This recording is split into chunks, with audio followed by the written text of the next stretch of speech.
Savitri silks చేనేత వస్త్రాల అద్భుత ప్రపంచం. సంప్రదాయం స్టైల్ ఒకే చోట.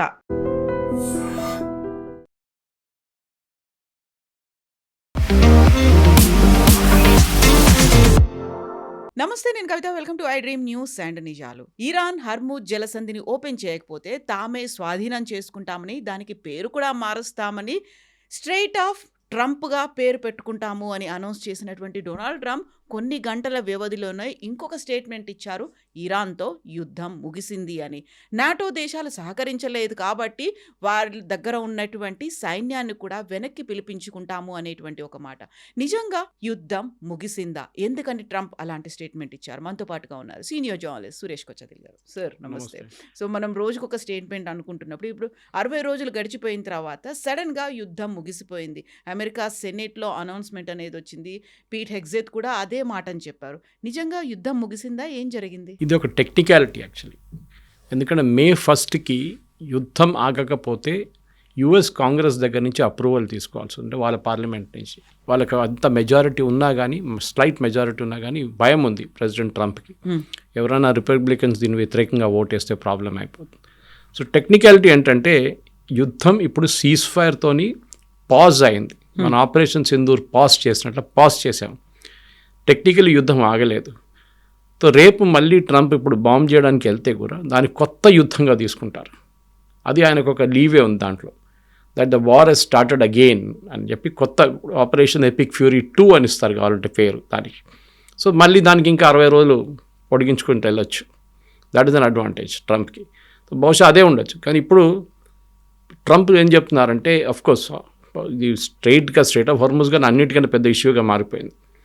ఎప్పుడు ఆయన అనుకోలేదు దట్ యుద్ధం మొదలైనప్పటి నుంచి ఈ ప్రాబ్లం వస్తుంది అనేది. ఇరాన్ దగ్గర ఇప్పుడున్న న్యూక్లియర్ వెపన్ కన్నా చాలా మటుకు powerful weapon straight of Hormuz. దాన్ని ఇప్పుడు ఇరాన్ సుప్రీం లీడర్ ముస్తఫా ఖమీనీ ఒక స్టేట్మెంట్ ఇష్యూ చేశారు నిన్న. అఫ్కోర్స్ ఆయన కనిపించట్లేదు, ఎక్కడ వెళ్ళాడు తెలియదు, కానీ he made a statement saying that ఈ స్ట్రెయిట్ ఆఫ్ హార్ముజ్ని మేము అందరు కలిసి వాడుకుంటాం, గల్ఫ్ కంట్రీస్ అందరు కలిసి వాడుకుంటాం, యుఎస్ని ఇక్కడ రానియము అని. సో యుఎస్ని ఎలిమినేట్ చేయడానికి ఇప్పుడు ఇరాన్ కొత్త పద్ధతి వేస్తున్నారు. దీంతోపాటు మనం చూసాం మొన్న డిస్కస్ కూడా చేసామని యూఏఈ నేటో మన ఒపెక్ నుంచి బయటకు వచ్చేసారు. సౌదీ అరేబియా పాకిస్తాన్తో ఒప్పందం చేసుకున్న డిఫెన్స్ డీల్. పాకిస్తాన్ నిన్న దానికన్నా పెద్ద ఒక స్టేట్మెంట్ ఇచ్చారు దట్ ఇరాన్కి వెళ్ళే షిప్స్ అన్నీ పాకిస్తాన్లో రావచ్చు, అక్కడి నుంచి పాకిస్తాన్ ల్యాండ్ రూట్ నుంచి ఇరాన్కి వెళ్ళొచ్చు. ఇప్పుడు ట్రంప్ ఏం చేస్తారు ఇప్పుడు అంటే ఆయన చేసిన ఎఫెక్టివ్ బ్లాకేడ్ పనికిరాదు. ఇప్పుడు ఇరాన్ షిప్స్ అని కంటైనర్స్, అఫ్కోర్స్ ఫ్యూయల్ ఎక్కువ ఏం చేయలేరు వాళ్ళు, కానీ కంటైనర్స్ ఇరాన్కి రావాల్సిన కంటైనర్స్ అంతా పాకిస్తాన్లో వచ్చి ఆగిపోయినాయి. అక్కడి నుంచి కస్టమ్స్ డ్యూటీ కట్టారు వాళ్ళు. సో త్రూ ల్యాండ్ రూట్ మేము ఇరాన్కి పంపిస్తున్నాం అని చెప్పి. టెక్నికలీ అమెరికా పాకిస్తాన్ బాంబ్ చేయాలి. ఇప్పుడు ఆ కంటైనర్స్ని వెళ్లకుండా అడ్డుకోవాలి. ఆ కంటైనర్స్లో ఏముంది తెలియదు. అది మళ్ళీ యురేనియం ప్రొడ్యూసింగ్ ఏమైనా ఎక్విప్మెంట్ తీసుకొస్తున్నారా, లేకుంటే బియ్యం తీసుకెళ్తున్నారా, గోధుమలు తీసుకెళ్తున్నారా, మిగతా ఏదైనా తీసుకెళ్తున్నారా, చెకింగ్ లేదు. ఇప్పుడు నిన్న ఆ స్టేట్మెంట్ వచ్చిన తర్వాత రాత్రి చాలా మటుకు డిస్కషన్ దాని మీద ఉంది. పాకిస్తాన్ ఏం చేస్తున్నారు ఈ గేమ్లో, డబుల్ గేమ్ ఆడుతున్నారా అని.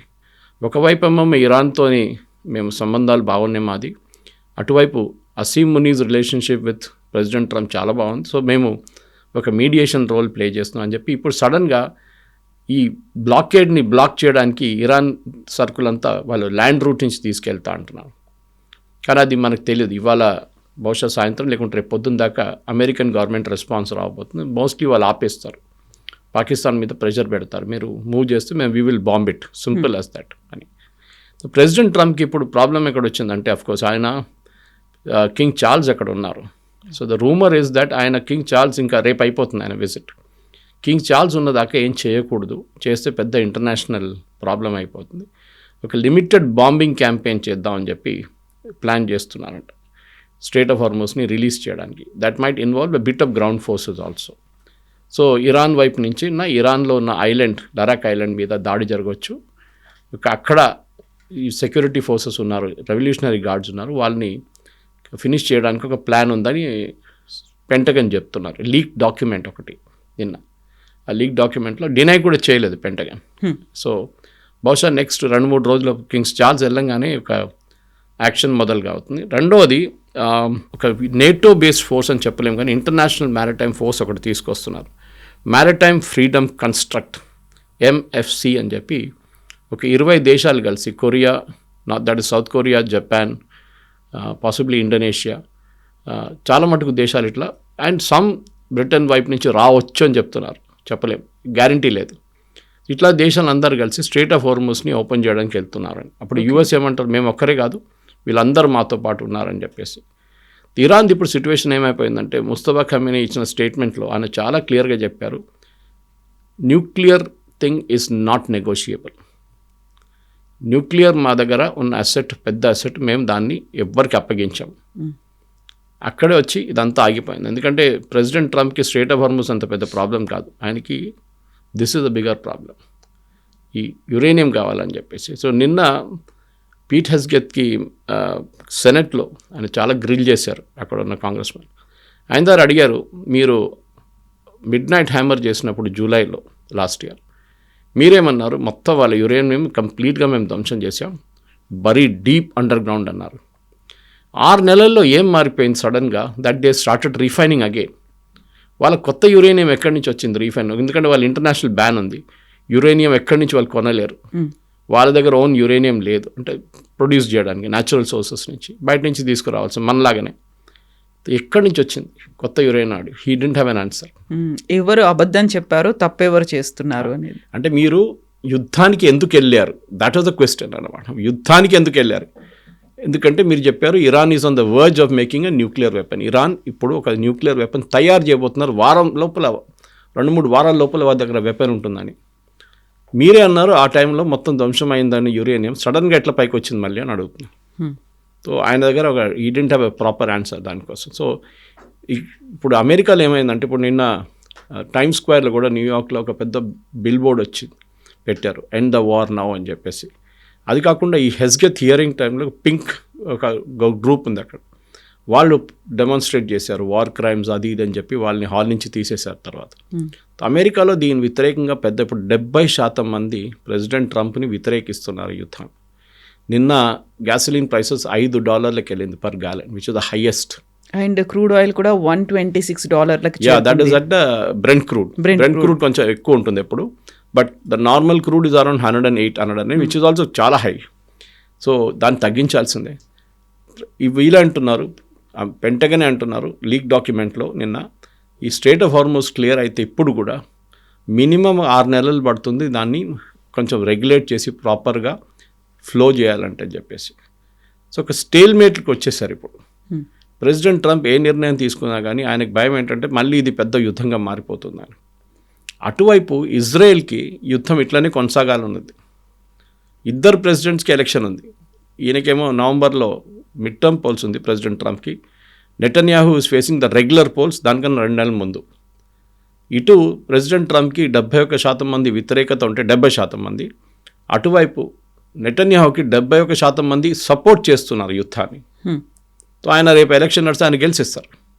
So that is what difference. So నెటన్యాహుకి ఈ వార్ పొడిగించుకుంటే ఎంత ముందుకు తీసుకెళ్తే అంత మంచిది ఆయనకి. ట్రంప్కి ఏమో ఎట్లనే ఆపేసి దీని నుంచి బయటకు పడాలన్నది. సో ఇక్కడ వచ్చి ఆ సిచ్యువేషన్లో పడింది. సో ముస్తఫా ఖమేనీ స్టేట్మెంట్ మనం ఏం చూడాలంటే, ఒకటి ఆన్ ద టేబుల్ మాట్లాడిన దాంట్లో ప్రెసిడెంట్ ట్రంప్ మళ్ళీ చెప్తున్నారు, మాకు మీ స్ట్రెయిట్ ఆఫ్ హార్మూజ్ కాదు, మాకు యురేనియం కావాలి, you cannot have a nuclear weapon, Iran cannot have a nuclear weapon అని రిపీటెడ్గా చెప్తున్నారు, పదే చెప్తున్నారు. కానీ ఇప్పుడు ఇరాన్ అంటున్నారు అది ఆఫ్ ద టేబుల్, డిస్కషనే లేదు, అది యురేనియం గురించి మాట్లాడరు, మేము అసలు అంగీకరించాం మీ points, we will speak only about Hormuz. Okay, అది ఇరాన్ అంటున్నారు, వీ విల్ అరబ్ నేషన్స్ అందరు కలిసి మేము వాడుకుంటాం దానికి. సో మెయిన్ థింగ్ కవిత గారు, యుఎస్ బేసెస్ని తీసేయమని చెప్పేసి ఇరాన్ డైరెక్ట్లీ నిన్న వార్నింగ్ ఇచ్చారు, ఏరియాలో యుఎస్ బేసెస్ ఉండకూడదు. సో ఇది పెద్ద ఇష్యూ కాబోతుంది ఇప్పుడు, ఎందుకంటే ఖతార్కి survival mode US base, Al Udeid base అని చెప్పేసి చాలా పెద్ద బేస్, అది the biggest outside US. వాళ్ళు ఏం చేస్తారు ఇప్పుడు, వాళ్ళు అమెరికన్ తీసేయలేరు అక్కడి నుంచి. కువైత్ సేమ్ థింగ్, బహ్రెయిన్లో 5th ఫ్లీట్ ఉంది, నేవీది యుఎస్ 5th ఫ్లీట్, వాళ్ళని కూడా అక్కడి నుంచి పంపేయలేరు. ఈ ఇరాక్లో ఉంది బేస్, ఒకటి కాదు 2 ఉన్నాయి, సౌదీ అరేబియాలో 3-4 ఉన్నాయి బేసెస్ వాళ్ళ దగ్గర. They cannot remove it. Iran అంటున్నారు ప్రెజెంట్లీ అమెరికా ఆ ఏరియాలో ఉండకూడదు. ఎక్కడి నుంచో థౌజండ్స్ ఆఫ్ కిలోమీటర్ దూరం నుంచి వచ్చిన ఒక ఫోర్స్ని ఇక్కడ మేము ఉంచుకోకూడదు అని చెప్పి ఇరాన్ ఒక కొత్త ఏం చెప్తారు, ఒక పట్టుబడి పెడుతున్నారు. ఇప్పుడు they want it to happen that US should be remove from there అని చెప్పేసి. సో మీరు చూస్తే యుద్ధం మొదలైనప్పుడు ఇరాన్ బ్యాక్ ఫుట్లో ఉండే, ఇప్పుడు ఇరాన్ ఫ్రంట్ ఫుట్లో ఆడుతున్నారు. ఎందుకంటే వాళ్ళకి మెయిన్ థింగ్ ఏముందంటే యుద్ధం మొదలైనప్పుడు ఫస్ట్ 3 వారాలు 4 వారాలు మేము సర్వైవ్ కావాలి.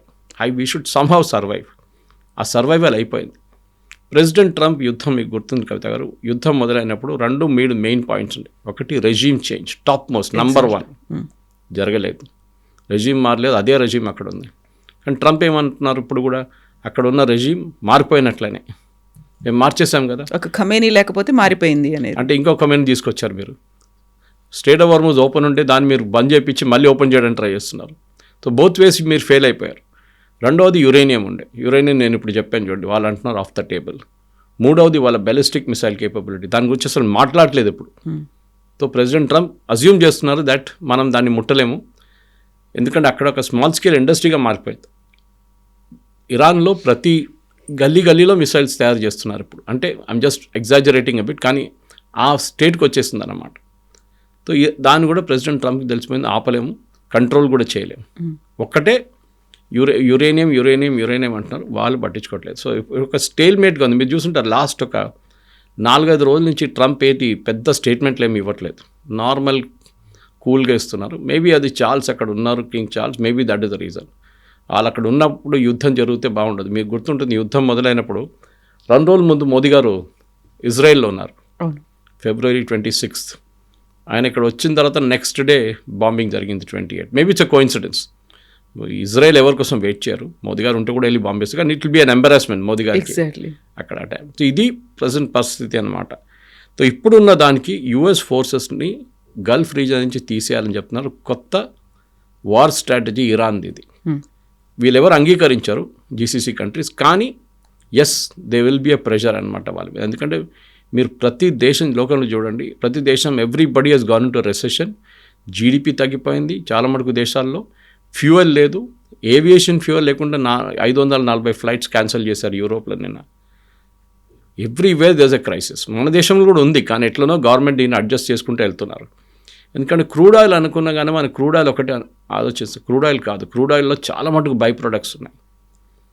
ఆయిల్, డీజిల్, పెట్రోల్, గ్యాస్ పక్కన పెడితే మీథేన్ ఉంటుంది, ప్రొపేన్ ఉంటుంది, నైట్రోజన్ ఉంటుంది, దాని నుంచి ఫర్టిలైజర్ ఉంటుంది, ఒక 20-30 బై ప్రొడక్ట్స్ ఉన్నాయి. ఇవన్నీ అక్కడి నుంచి వస్తుంది, స్ట్రెయిట్ ఆఫ్ హార్మూజ్ నుంచి. లోకానికి కావాల్సిన 40% ఫర్టిలైజర్, యూరియా అక్కడి నుంచి వస్తుంది. అది మొత్తం ఆగిపోయింది ఇప్పుడు. సో దాన్ని ఓపెన్ చేయాలంటే ప్రెసిడెంట్ ట్రంప్కి ఇప్పుడు ఏదో ఒక కాంప్రమైజ్ చేయాల్సి వస్తుంది, లేకుంటే he has to attack. 2 options ఆయన దగ్గర ఉందన్నమాట. ఆయన భారీ స్టేట్మెంట్లు ఏమి ఇవ్వకపోయినప్పటికి కూడా ఏఐని యూజ్ చేసుకొని కొన్ని పిక్స్ని సోషల్ మీడియాలో పబ్లిష్ చేస్తున్నారు. No more mister nice guy అని ఆయన ఒక AK-47 పెట్టుకున్నటువంటి ఒక ఫోజ్ ఇచ్చినటువంటి ఫోటో ఒకటి పబ్లిష్ చేశారు. ఆ తర్వాత ఇమ్మీడియట్ విత్ ఇన్ అవర్స్లో స్ట్రెయిట్ ఆఫ్ హార్మూజ్ కాదు, స్ట్రెయిట్ ఆఫ్ ట్రంప్ అనేటువంటిది కూడా పెట్టాడు. అంటే ఈ తర్వాత మళ్ళీ కొన్ని గంటల్లోనే వార్ ఎండ్ అయిపోయింది అనేటువంటి మాట. వీటిలన్నిట్లలోనే మళ్ళీ మనకు ఇరాన్ ఏం చేస్తుంది, ఇజ్రాయెల్ ఏం చేయబోతుంది, ఇజ్రాయెల్ యాక్సెప్ట్ చేస్తుందా, వీటన్నిటికి సంబంధించి అక్కడ ప్రిన్స్ చార్ల్స్ని కలిశారు ఓన్లీ డొనాల్డ్ ట్రంప్. అక్కడెక్కడ నెతన్యాహు లేరు, అక్కడెక్కడ ఇరాన్కి సంబంధించినటువంటి ప్రస్తావనలు లేవు. అది వన్ సైడెడ్గా తీసుకున్నారా వార్ ఎండ్ అయిపోయిందని, ఇజ్రాయెల్తో కలిసి వార్ని స్టార్ట్ చేసిన తర్వాత? ఇజ్రాయెల్ వాళ్ళ వార్ నడిపించుకుంటున్నారు. చెప్పాను చూడండి, ఇజ్రాయెల్కి వార్ ఇంకా ఒక 10 నెలలు పొడిగిస్తే వాళ్ళకి ప్రాబ్లం లేదు. ఈవెన్ ఇఫ్ ట్రంప్ నేను క్లోజ్ చేసేసాను అయిపోయిందని చెప్పినప్పుడు యో ప్రాబ్లం అంటారు. దీనికన్నా ముందు ఇజ్రాయెల్ వచ్చి డైరెక్ట్ బాంబ్ చేశారు కదా, అప్పుడు యుఎస్ ఫోర్సెస్ లేకుండే. ఇప్పుడు కూడా చేస్తారు ఇజ్రాయెల్ కావాలంటే, కానీ దానికి ట్రంప్ అప్రూవల్ కావాల్సి వస్తుంది. సో ట్రంప్ కొన్ని రోజుల నుంచి మీరు చెప్పినట్లు ఆయన చేసిన స్టేట్మెంట్స్కి ఇప్పుడు ఎవరు విలువ ఇవ్వట్లేదు యుఎస్లో. ఎందుకంటే దీనికన్నా ముందు కూడా నేను I wipe out civilization, wipe out చేసేస్తాను, ప్రతి బ్రిడ్జ్ కొడతాను, ఏం చేయట్లేదు. ఇప్పుడు ఎట్లయిపోయిందో Trump he's become a joke అనమాట యూఎస్లో. ఆయన ఏం చెప్తే దాన్ని మీరు సీరియస్గా తీసుకోకండి అని అమెరికన్ కామెంటేటర్స్ అంటున్నారు. Don't take it seriously. ఆయన అంటూ ఏదో చెప్తూ ఉంటాడు, వాగుతూ ఉంటాడు, మీరు డోంట్ టేక్ ఇట్. అది చాలా మట్టుకు ఒక అమెరికన్ ప్రెసిడెంట్కి ఇంత పెద్ద ఒక ఏం చెప్తారు నెగటివ్ ఇమేజ్ ఎప్పుడు రాలేదు. బహుశా ఆయన even Biden was considered ineffective president. ఆయన హెల్త్ ఇష్యూస్ చాలా ఉండే, కానీ ఇప్పుడు అందరూ బైడెన్తో కంపేర్ చేస్తున్నారు. బైడెన్ ఉన్నప్పుడు యుద్ధం లేకుండే కదా, బైడెన్ ఉన్నప్పుడు ఇదేం లేకుండే కదా, ఇది కొత్తగా ఎక్కడి నుంచి వచ్చిందని వీళ్ళు ఇప్పుడు తీసుకొస్తున్న ఇదనమాట. సో దీనికే మేజర్గా ఉన్న ఇష్యూస్ ఏం చేయబోతున్నారు అనేది ప్రెసిడెంట్ ట్రంప్కి ఇప్పుడు దట్ ఒక కాంప్రమైజ్ చేయడానికి ఆయనకి ఏం చేయలేకపోతున్నారు. ఇటువైపు ఇజ్రాయెల్ని హ్యాపీగా ఉంచుకోవాలి, ఎందుకంటే లేకుంటే లెబనాన్ నుంచి మీకు ప్రాబ్లం స్టార్ట్ అవుతుంది. నిన్న ఇంకో స్టేట్మెంట్ ఇచ్చారు, అది బహుశా మీరు చూసినారు లేదో. లెబనాన్ ఒక చాలా మంచి కంట్రీ, దాన్ని చాలా బాగా డెవలప్ చేసుకోవచ్చు. గాజా గురించి అదే అన్నారు, ఇప్పుడు దాకా ఒక ఇటుక కూడా పెట్టలేదు అక్కడ. ఆయన లెబనాన్ని మనం బ్యూటిఫుల్ చేయొచ్చు, కానీ అక్కడ హెజ్బుల్లా ఆల్రెడీ అన్నారు we will not negotiate with anybody. Okay, మేము ఆయుధాలు పెట్టే ప్రసక్తే లేదు, విల్ నాట్ సరెండర్ అని. సో అక్కడ కూడా ప్రెసిడెంట్ ట్రంప్ తీసుకొచ్చిన cease fire is ineffective. Israel bomb చేస్తున్నారు ఇప్పుడు కూడా. ఇటువైపు ద మెయిన్ ప్రాబ్లం ఇప్పుడు ఎట్లా అయిపోతుంది, యుద్ధం. మీరు ఆలోచించండి, మీరు ప్రెసిడెంట్ ట్రంప్ ప్లేస్లో ఉంటే యుద్ధం ఆపాలి, ఏం చేస్తారు? ఒకటి విత్డ్రా చేసుకొని వెళ్ళిపోతారు, అయిపోయింది యుద్ధం అని చెప్పి, నాకు ఇంకేం సంబంధం లేదు, స్ట్రెయిట్ ఆఫ్ హార్ముజ్ పోతే పోయింది, నేను నా నేవీని తీసుకెళ్ళిపోతున్నాను. బహుశా వాళ్ళు తీసుకెళ్ళిపోతున్నప్పుడు Iran might loosen up strait of Hormuz. Okay, US వెళ్ళిపోయారు కదా, మేము కూడా ఓపెన్ అప్ చేస్తున్నాం, కానీ మేము టోల్ కలెక్ట్ చేస్తాం అంటే దాట్ అక్కడున్న మిగతా రాజ్యాలు కొంచెం కొన్ని అబ్జెక్ట్ చేస్తున్నారు, అది జరగదు బహుశా. మూడోది going to be the main thing, అలా న్యూక్లియర్ అసెట్స్ గురించి. న్యూక్లియర్ అసెట్స్ని ఏం చేస్తారు? వీళ్ళు వెపన్స్ గ్రేడ్కి తీసుకొస్తారా అంటే దట్ బి చాలా మటుకు డేంజరస్. అది నెక్స్ట్ యుఎస్ ప్రెసిడెంట్ ఈ మిడ్ టర్మ్ వెయిట్ చేసి దాని తర్వాత బాంబింగ్ చేస్తారు, అది కూడా ఉండదు. ఓకే, అది చాలా రోజులు పడుతుంది, ఇంకా 6 నెలలు 7 నెలలు పడుతుంది. అప్పుడు దాకా ఇరాన్ ఏదో ఒకటి చేస్తారు వాళ్ళు కావాలని చెప్పి. ఈ రెజీమ్ని అక్కడ ఉంచుకోకూడదని చెప్పి ప్రెసిడెంట్ ట్రంప్ చాలా మటుకు ట్రై చేశారు, అది సక్సీడ్ కాలేదు. ముస్తఫా ఖొమేనీ చనిపోయాడా ఉన్నాడా అనేది నాట్ ద క్వశ్చన్, రెజీమ్ ఇంకా సర్వైవ్ అవుతుంది. ఆలోచించండి, ఒక కంట్రీలో ఒక ప్రెసిడెంట్ ఉన్నాడా, లేకుంటే వైస్ ప్రెసిడెంట్ ఉన్నారా, ప్రైమ్ మినిస్టర్ ఉన్నారా మేము అడగట్లేదు. వాళ్ళ స్ట్రక్చర్ చూడండి, అది ఇప్పుడు కూడా కరెక్ట్గా పనిచేస్తుంది. సరే, అక్కడ ఉన్న ప్రజలు చాలా కష్టపడుతున్నారు. ఇన్ఫ్లేషన్, హైయెస్ట్ ఇన్ఫ్లేషన్, ఫుడ్ చాలా మటుకు ఫుడ్ తగ్గింది అక్కడ. Food availability throughout the Gulf actually, even ఇరాన్లో కూడా ఫుడ్ అవైలబిలిటీ తగ్గిపోయింది. అక్కడున్న నీళ్ళ సమస్య చాలా పెద్ద సమస్య, అన్ని ఇష్యూస్ ఉన్నాయి. కానీ ఏదో అక్కడున్న ప్రజలు ఏం చెప్పట్లేదు అని చెప్పి బయటలో ప్రపంచం అదే చూస్తున్నారు. ఎందుకు వీళ్ళు ఏం ప్రొటెస్ట్ ఎందుకు చేయట్లేదు, ఇంత సఫర్ అవుతున్నారు కదా, వీళ్ళు రోడ్డు మీదకి రావచ్చు కదా, వాళ్ళు రావట్లేదు, భయపడుతున్నారు. బహుశా నెక్స్ట్ 3-4 డేస్లో ప్రెసిడెంట్ ట్రంప్ ఈ యుద్ధం ఆగిపోయిందని చెప్పి మళ్ళీ కొత్త యుద్ధం స్టార్ట్ చేస్తారు. ఎలా, ఏ ఫామ్లో, ఎవరి మీద?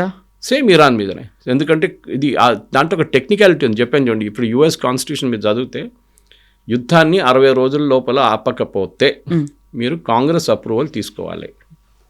కాంగ్రెస్ అప్రూవల్ తీసుకోలేకుండా మీరు సీజ్ ఫైర్ ఏదని చెప్పి తీసుకున్న తర్వాత you can start a new war. ఈసారి మేము ఇరాన్ కాదు అటాక్ చేసి మీ ఇరాక్ని అటాక్ చేస్తా అంటున్నారు. సో ఇప్పుడు ఇచ్చినటువంటి వార్ ఎండ్ అయిపోయింది అనేటువంటి స్టేట్మెంట్ అమెరికా సెనేట్ కోసమే ఇచ్చారు. అంతే అంతే, they will not go beyond that. డెఫినెట్గా చేస్తారు. అండ్ దట్ టు నెక్స్ట్ వారంలో. ఎందుకంటే ప్రెసిడెంట్ ట్రంప్ అజంప్షన్ ఏముండే అంటే కవిత గారు, వీళ్ళ ట్యాంక్స్ ఫుల్ అయిపోతుంది ఖర్గ్ ఐలాండ్లో, దాని తర్వాత ఇదంతా ఆయిల్ బ్యాక్ ఫ్లో మొదలవుతుంది వెల్స్కి. కానీ ఇప్పుడేమంటున్నారంటే ఇంకా 2-3 వారాలు పడుతుంది నింపడానికి అని చెప్తున్నారు. వీళ్ళేమో ఇరాన్ ఏమో టగ్ బోట్స్ తీసుకొస్తున్నారు, చిన్న చిన్న షిప్స్ తీసుకొస్తున్నారు. అక్కడ 2000 షిప్స్ ఉన్నాయి అక్కడ, ఖాళీగా పడున్నాయి చాలా మటుకు. దాంట్లో ఆ షిప్స్ని తీసుకొచ్చి దాంట్లో నింపుతున్నారు ఆయిల్. ఓకే, స్లోలీ వాళ్ళ ప్రొడక్షన్ ఫెసిలిటీ షట్ డౌన్ చేయడం మొదలుపెట్టారంట, వాళ్ళు పంపింగ్ చేయట్లేదంట ఎక్కువ. ఇంకోటి పాకిస్తాన్ వైపు నుంచి ట్యాంకర్లు పంపిస్తాను ప్లాన్ చేస్తున్నారు, విచ్ ఇస్ ఇంపాసిబుల్, ఎందుకంటే యుఎస్ బాంబ్ చేసేస్తారు దాన్ని. ఇదన్నీ చేస్తున్నారు. వాళ్ళ వైపు నుంచి వాళ్ళు సర్వైవల్ మోడ్లో ఉన్నారు. మేము ఎట్లయినా పోతామని వాళ్ళకి తెలుసు. ద రెజీమ్ నోస్ వీళ్ళకి ఎక్కువ రోజులు లేవు, 60 రోజులు మ్యాక్సిమం. 60 రోజుల్లో ఏమేమి డ్యామేజ్ చేయాలో అదంతా చేస్తున్నారనమాట వాళ్ళు. ఎందుకంటే వాళ్ళు చూశారు. ఈవెన్ అక్కడున్న ప్రజలకు కూడా డౌట్ ఉంది, యుఎస్ ఎక్కడెక్కడ వెళ్ళి ఇంటర్ఫియర్ చేశారు, అక్కడ అన్నీ మొత్తం ఇప్పుడు మెస్ అయిపోయింది. ఇరాక్ గవర్నమెంట్ నిన్న ఒక గవర్నమెంట్ని ఫోర్స్ చేశారు ఓత్ ఆఫ్ ఆఫీస్ తీసుకోవడానికి. యుఎస్ వాళ్ళు అంటున్నారు మాకు వద్దు, మేము government no you have to take oath. Second largest producer of oil Iraq. ఇప్పుడు మీరు అర్థం చేసుకోండి, మనం అందరూ యుద్ధాల గురించి మాట్లాడుతున్నాం, అందరూ ఆయిల్ గురించి మాట్లాడుతున్నాం, ఇరాకీ ఆయిల్ గురించి మాట్లాడలేదే. ఇరాక్ నుంచి ఆయిల్ వెళ్తుంది బయటికి, అది ఎక్కడికి వెళ్తుందో ఎట్లా వెళ్తుందో మనకు తెలియదు. ఇప్పుడు most probably by land route ఉండొచ్చు, ఆర్ బస్రా వైపు నుంచి సీ రూట్ ఉండొచ్చు. సో ఇరాకీ ఆయిల్ వెళ్తుంది. అటువైపు వాళ్ళు చూస్తున్నారు, లిబియా చూస్తున్నారు. లిబియాలో యూఎస్ అక్కడ కూడా గవర్నమెంట్ని మార్చారు, మొత్తం ధ్వంసం అయిపోయింది కంప్లీట్గా. The country is finished. ఇరాక్లో కూడా అదే జరిగింది, గవర్నమెంట్ కూడా లేదు అక్కడ. ఇటువైపు సిరియాలో అసాద్ని కొట్టారు వీళ్ళందరూ కలిసి, అసాద్ పారిపోయాడు రష్యాకి, అక్కడ కూడా ఇన్స్టెబిలిటీ ఉంది. ఆఫ్ఘనిస్తాన్లో అదే జరిగింది. ఇరాక్లో ఉన్న ప్రజలు ఏమంటున్నారంటే మాకు కూడా రేపు ఇది రావచ్చా ఇట్లాంటి సిచ్యువేషన్? డెఫినెట్గా ఉంటుంది. ఎందుకంటే ఈ గవర్నమెంట్ పడిపోయింది అనుకోండి, కొత్తగా గవర్నమెంట్ ఎవరు నడిపిస్తారు? That is going to be the first question అనమాట. తాలిబాన్ ఎట్లా ఎక్స్ప్లాయిట్ చేశారో ఆఫ్ఘనిస్తాన్ని, అట్లని ఇక్కడ ఏదైనా ఒక కొత్త గ్రూప్, ఇరాన్ బ్యాక్ చేసిన కొత్త గ్రూప్ ఇరాక్ నుంచి వచ్చి మళ్ళీ ఇక్కడ వాళ్ళు స్టార్ట్ చేస్తారని ఒక భయం ఉంది యూఎస్కి. అదే బహుశా జరగవచ్చు కూడా. ఇరాక్లో ఉన్న టెర్రరిస్ట్ గ్రూప్ అని చెప్పలేము, కానీ ఒక పెద్ద మిలిటెంట్ గ్రూప్ ఉంది అక్కడ. వాళ్ళు బహుశా దీంట్లో వచ్చి దే విల్ డెఫినెట్లీ ఒక పెద్ద ఫైట్ చేస్తారు వాళ్ళు. దీని అన్నిటిలో సౌదీ అరేబియా చాలా డెలికేట్ పొజిషన్లో ఉంది, ఎందుకంటే హజ్ స్టార్ట్ అయింది ఇప్పుడు. ఈ టైంలో అక్కడ బాంబు వేశారనుకోండి ఇరాన్, పెద్ద ఇష్యూ అయిపోతుంది. ఎందుకంటే ఒకటి పిలిగ్రిమ్స్ అంతా డిస్పోజ్ అయిపోతారు, ఈ సీజన్ మొత్తం దెబ్బతింటుంది. అండ్ సౌదీ అరేబియాకి డబ్బులు వచ్చేది అన్నిటికంటే దీని రెవెన్యూ వచ్చేది ఈ హజ్ సీజన్లోనే. సో ఇప్పుడు మనం చూసాం యూఏఈ బయటకు వచ్చేసారు ఒపెక్ నుంచి. సౌదీ అరేబియాకి భయం ఏంటంటే ఆయిల్ ప్రైసెస్ ఇది కాగానే, ఈవెన్ ప్రొఫెసర్ జెఫ్రీ సాక్స్ ఇవాళ పొద్దున ఒక వీడియో రిలీజ్ చేశారు. ఆయన చెప్పారు దాంట్లో క్లియర్గా ఆయిల్ ప్రైసెస్ నెక్స్ట్ 6 monthsలో భారీగా పడిపోతుందని. అది ఏంటో ఎక్స్ప్లెయిన్ చేస్తాను కవిత గారు, ఇది ఎందుకు జరుగుతుందని. మన ప్రేక్షకులు కూడా కొంచెం సింపుల్ లాంగ్వేజ్లో అర్థం చేసుకోవచ్చు. ప్రతి దేశం వాళ్ళ స్ట్రాటజిక్ పెట్రోలియం రిజర్వ్స్ యూజ్ చేసుకున్నారు, ఎస్పీఆర్ అంటారు దాన్ని.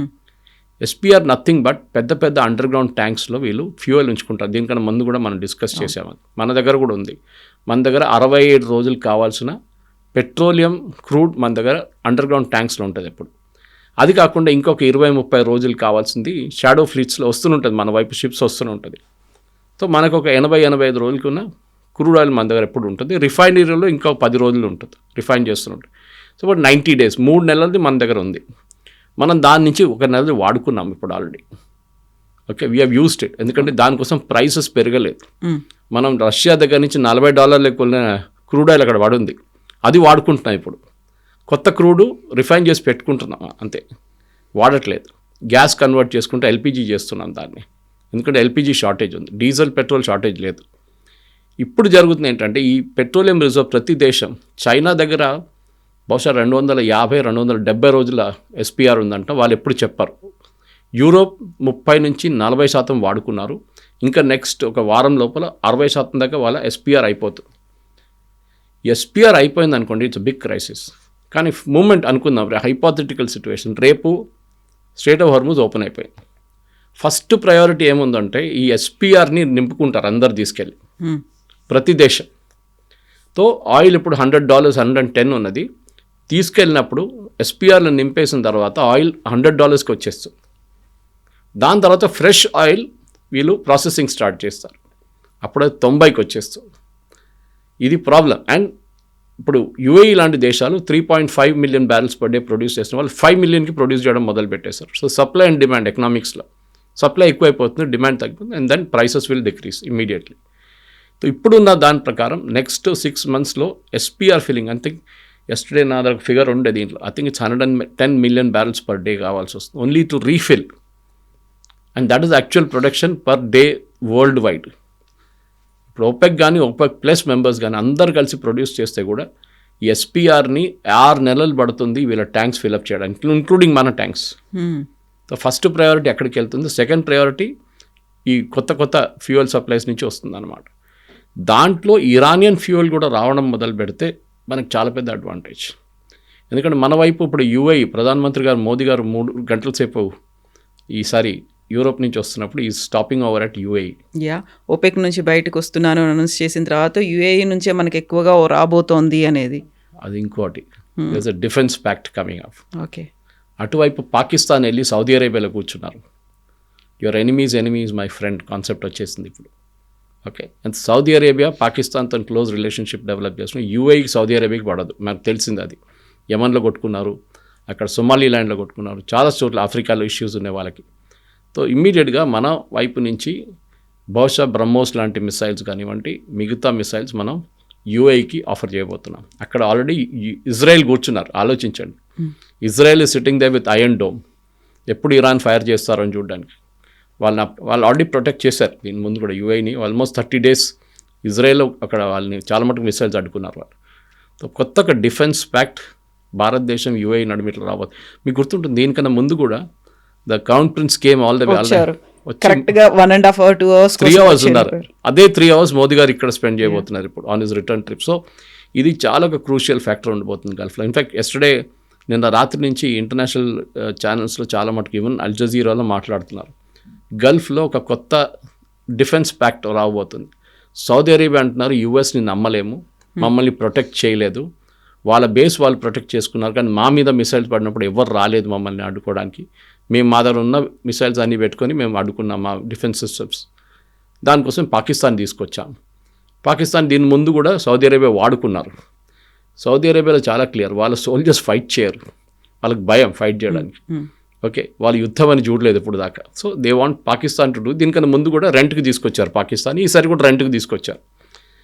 మన వైపు నుంచి యూఏఈని కాపాడుకోవడానికి మనం వీల్ ఆఫర్ డిఫెన్స్ సిస్టమ్స్ అనమాట. మన దగ్గర ఉన్న డిఫెన్స్ సిస్టమ్స్ అది S-400 ఉండొచ్చు, రష్యా దగ్గర తీసుకున్నా మనది ఆఫర్ చేయలేము ఇక్కడ, కానీ మిగతా సిస్టమ్స్ ఉన్నాయి. అది మనం బహుశా వాళ్ళకి ఆన్ కాంట్రాక్ట్ బేసిస్ ఇవ్వచ్చు. మీరు చెప్పిన పాటు ఆయిల్ ఒకసారి స్ట్రైట్ ఆఫ్ హార్మోజ్ ఓపెన్ అయిపోతే then I think UAE oil చాలా మటుకు భారతదేశానికి వస్తుంది. వాళ్ళ వైపు they have 3 different types of crude oil. ఆ 3 మన రిఫైనరీస్కి సూట్ అవుతుంది. అండ్ వాళ్ళ కాస్ట్ ఆఫ్ ప్రొడక్షన్ చాలా తక్కువ. వాళ్ళు ఈవెన్ $30 అమ్మితే కూడా వాళ్ళకి ప్రాఫిట్ ఉంది. సౌదీ అరేబియాకి $40-45 మినిమం అమ్మాల్సి వస్తుంది, అప్పుడే వాళ్ళకి ప్రాఫిట్ ఉంది. ఎందుకంటే వాళ్ళ ఆయిల్ క్వాలిటీ ఈజ్ డిఫరెంట్. ఇప్పుడున్న దాని ప్రకారం భారతదేశానికి ఇదొక కొత్త ప్యాక్ట్ గల్ఫ్ రీజన్లో రాబోతుంది. ఎవ్రీ నేషన్, ప్రతి దేశం అక్కడున్న నేర్చుకున్నారు ఒక లెసన్.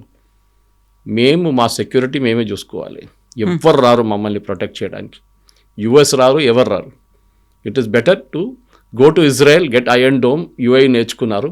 భారతదేశం నుంచి కావాల్సిన డిఫెన్స్ ప్యాక్ చేసి మన వాళ్ళు కూడా మన 2 షిప్లు అక్కడ పెట్టడమో లేకుండా మన మిసైల్ సిస్టమ్స్ అక్కడ పెట్టడం ఏదో ఒకటి చేయబోతున్నాం మనం. ఇక్కడే డిఫెన్స్ సిస్టమ్ని డెవలప్ చేసుకోవాలి, మన కంట్రీస్ని మనమే కాపాడుకోవాలి అనుకున్నప్పుడు ట్రంప్ నాటో కంట్రీస్ని థ్రెటన్ చేస్తున్నారు. అక్కడ ఉన్నటువంటి స్పెయిన్ కావచ్చు, ఇటలీ కావచ్చు, మా ఆర్మీ అక్కడ ఉంది కదా, మేము వాటిని విత్డ్రా చేసుకుంటున్నాం బికాజ్ మీరు మాకేం సపోర్ట్ చేయలేదు అని ఒక థ్రెటనింగ్ వాయిస్ అనేది అక్కడ ఉంది. సో ఇప్పుడు నాటో అనేది ఉంటుందా? ఇమ్మెచ్యూర్ యాక్ట్ అండి ఇది. చిన్నపిల్లలు కొట్లాడుకుంటారు చూడండి, ఎక్కువ కొట్లాడుదాం మమ్మీ దగ్గర వెళ్ళి చెప్తాను నేను అని చెప్తారు వాళ్ళు. ఇది అదే సంగతి. ఇది నేటో హెల్ప్ చేయలేదు కరెక్ట్, కానీ నేటోని మీరేం ఫోర్సెస్ విత్డ్రా చేసుకుంటే వాళ్ళకేం పోయింది? ఇదే సేమ్ ప్రాబ్లం చెప్పాను చూడండి, సౌదీ అరేబియా యూఏఈకి అదే ప్రాబ్లం నేటోకి రాబోతుంది. నేటో అంటారు యూఎస్ని మర్చిపోండి, they will not protect us, మన సెక్యూరిటీ మనమే చూసుకోవాలి. నేటో నుంచి యూఎస్ని కావాలి తీసేద్దాం. ట్రంప్ వెళ్తే వెళ్ళనియండి, నెక్స్ట్ ప్రెసిడెంట్ ఎవరు వస్తారో అది వ్యాన్స్ ఉండొచ్చు, మార్కో రూబియో ఉండొచ్చు, ఎవరైనా ఉండొచ్చు, లేకుంటే డెమోక్రాట్ సైడ్ నుంచి ఎవరైనా కలవచ్చు. ఏమైతే కానీ that president will reverse the decision anyway. NATO అనేది మీరు చూస్తే టెక్నికలీ లాస్ట్ యుద్ధం అనేది వాళ్ళు చేసిన ఆఫ్ఘనిస్తాన్లో. అక్కడ ఏం జరిగింది మన అందరికీ తెలుసు. పారిపోయారు అక్కడి నుంచి. ఒక తాలిబాన్తోని వాళ్ళు ఫైట్ చేయలేకపోయారు. It is not an organised army, unorganised army, ఒక టెర్రర్ గ్రూప్ అని చెప్పొచ్చు, మిలిటెంట్ గ్రూప్ అని చెప్పొచ్చు. వాళ్ళతో పోరాటం చేయకుండా పారిపోయారు, ఎక్విప్మెంట్ పడేసి అక్కడి నుంచి దే రాన్ అవే లిటరల్లీ. అట్లాంటి ఫోర్స్ నేటో. చెప్పడానికి చాలా స్టైల్గా మాట్లాడతారు, మేబీ బికాజ్ ఈ వైట్ స్కిన్ సిండ్రోమ్ ఉంటుంది మన దగ్గర, వీళ్ళు పెద్ద ఫోర్సెస్, వీళ్ళ దగ్గర అది ఉంది ఇది ఉంది అనుకుంటారు, కానీ ఎండ్ ఆఫ్ ద డే ఏం లేదు వాళ్ళ దగ్గర. They are totally gone. NATO అనేది ఒక స్పెంట్ ఫోర్స్. ఇప్పుడు వాళ్ళు డిస్మాంటిల్ చేస్తే బాగుంటుంది, బికాజ్ ఒక కంబైన్డ్ ఫోర్స్గా వాళ్ళు ఎక్కడ యుద్ధం చేయలేరు. The actual opportunity was this. Trump చెప్పిన దాంట్లో కొంచెం నిజం ఉంది కవిత గారు. వాళ్ళ వెపన్స్ వాళ్ళంతా యూక్రెయిన్కి ఇచ్చేసారు, కంప్లీట్గా అప్పగించేశారు. ఇప్పుడు వాళ్ళ దగ్గర వెపన్స్ లేదు, అది పెద్ద ప్రాబ్లం నేటోకి. చెప్పట్లేదు బయట వాళ్ళు, దే ఆర్ అక్నాలజింగ్ మా దగ్గర వెపన్స్ లేదు, మొత్తం యూక్రెయిన్కి ఇచ్చేసాం. ట్రంప్ పుటిన్తో మాట్లాడుతున్నారు, మొన్న కాల్ ఉండే ఆయనతో. ట్రంప్ ఏమని ఉంటారు, నువ్వు నేటోని ఫినిష్ చేసేసేయి, ఐ విల్ హెల్ప్ యూ. నేటోని ఫినిష్ చేయడానికి ఏం చేయాలి, జెలెన్స్కీని ఫినిష్ చేసేసేయి, ఐ విల్ హెల్ప్ యూ. ఇది నడుస్తుంది బ్యాక్గ్రౌండ్ గేమ్. ట్రంప్ 2 వైపుల నుంచి ఆడుతున్నారు. ఇటువైపు నుంచి ఫోర్సెస్ విత్డ్రా చేయాల్సి అంటున్నాడు, అటువైపు నుంచి పుటిన్ని హెల్ప్ చేస్తున్నారు. పుటిన్ ఆయిల్ అమ్ముకోమని ఎక్స్టెన్షన్ ఇచ్చారు. పుటిన్ పండుగ చేసుకుంటున్నారు ఇప్పుడు. ఈ selling oil at $110 per barrel. So ప్రతి వైపు నుంచి ట్రంప్ చేసిన తప్పు. I think it has landed in a mess. ఆయనకి చెస్ బోర్డ్లో పీసెస్ అక్కడిక్కడ వెళ్ళిపోయింది. అది ఎక్కడ పోతుందో ఆయనకి అర్థం కావట్లేదు. ఇట్ ఇస్ బహుశా ఇంకొక 3-4 రోజుల తర్వాత ట్రంప్ మైట్ అనౌన్స్ అ విత్డ్రాల్. దాని తర్వాత ఒక చిన్న యుద్ధం చేస్తారు, కానీ దాంట్లో కూడా ఎక్కువ ఇంపాక్ట్ ఉండదు. బహుశా ఇజ్రాయెల్ దగ్గర చెప్తారు, ఇక మీరు చూసుకోండి, మేము వెళ్ళిపోతున్నాం ఇక్కడి నుంచి. అది బహుశా జరగబోతుంది. సో అప్పుడు ఇజ్రాయెల్ ఆన్ దేర్ ఓన్ చేస్తుందా అనేది, ఒంటరిగా చేస్తుంది. Yes, because uranium threat president Trump కూడా పదే సార్లు చెప్పారు, ఈ థ్రెట్ మాకు కాదు, ఇట్ ఈస్ ఫర్ ఇజ్రాయెల్. ఏ రోజు ఇరాన్ ఒక న్యూక్లియర్ వెపన్ తీసుకొస్తుందో Israel will not exist on the map అని ప్రెసిడెంట్ ట్రంప్ చెప్పారు. సో ఇజ్రాయెల్కి ఒక సెల్ఫిష్ ఇంట్రెస్ట్ ఉంటుంది, మేము ఇరాన్ని ఫినిష్ చేసేసేయాలి, అండ్ వాళ్ళు చేస్తారు కూడా. వాళ్ళని ఫ్రీ హ్యాండ్ ఇస్తే ఇప్పుడు దాకా ఈ ప్రాబ్లమ్ సార్ట్ అవుట్ అయిపోతుండే. ఈ స్టేట్ ఆఫ్ హార్మజ్ కాదు, ఏం కాదు, they would have finished off totally. కానీ ప్రెసిడెంట్ ట్రంప్ అంత ఫ్రీడమ్ ఇవ్వలేదు. ఇక్కడ కాదు, ఈవెన్ అక్కడ కూడా ఇవ్వట్లేదు. లెబనన్ దగ్గర వద్దు, cease no more bombing of Lebanon అన్నారు. కానీ ఇజ్రాయెల్ అన్నారు, okay that is all fine, మేము బాంబ్ చేస్తాం, మీరు ఏమైనా చేసుకోండి, ఇనఫ్ ఈజ్ ఇనఫ్ చెప్పారు ప్రెసిడెంట్ ట్రంప్. నథింగ్, ఎవ్వరు పట్టించుకోవట్లేదు. అక్కడ హెజ్బుల్లా ఫైర్ చేస్తున్నారు, ఇజ్రాయెల్ ఫైర్ చేస్తున్నారు. సో ఇది కూడా ఇక్కడ కూడా అదే సంగతి, దట్ వాళ్ళ ఓన్ అడ్వైజర్స్ చెప్తున్నారంట, just get out from there. ఒకవేళ ఇజ్రాయెలే కంటిన్యూ అవుతుందంటే మోర్ అగ్రెసివ్గా వెళ్తుందా? ఎస్, 100%. బట్ వాళ్ళది ఒకటి ఉంది, వాళ్ళు అమెరికా చేసినట్లు బాంబింగ్ చేయరు. అక్కడ ఇక్కడ కాదు, దే ఆర్ వెరీ ప్రిసైజ్. వాళ్ళు కొట్టే చోట్ల ఎట్లా కొడతారంటే ఆ డ్యామేజ్ ఉంటుంది దానికి అనమాట. రేపు even I will not be surprised if foreign minister ఆ స్పీకర్ని కూడా వీళ్ళు కొడితే ఇజ్రాయెల్ ఫినిష్ చేసేస్తే I will not have a doubt. ఎందుకంటే they are not coming of use now. వాళ్ళు పనికి రావట్లేదు. ప్రెసిడెంట్ ట్రంప్ పాకిస్తాన్ ఎట్లా వాడుకున్నారు చూడండి, అట్లనే ఇది కూడా వాడుకొని పక్కన పడేశారు పాకిస్తాన్ని. I don't need to travel 18 hours, 18 గంటలు మేము ట్రావెల్ చేయక్కర్లేదు, ఫోన్లో మాట్లాడుకుంటాం, మా దగ్గర చాలా మంచి ల్యాండ్ లైన్ ఉందన్నారు. So Pakistan is gone, finished.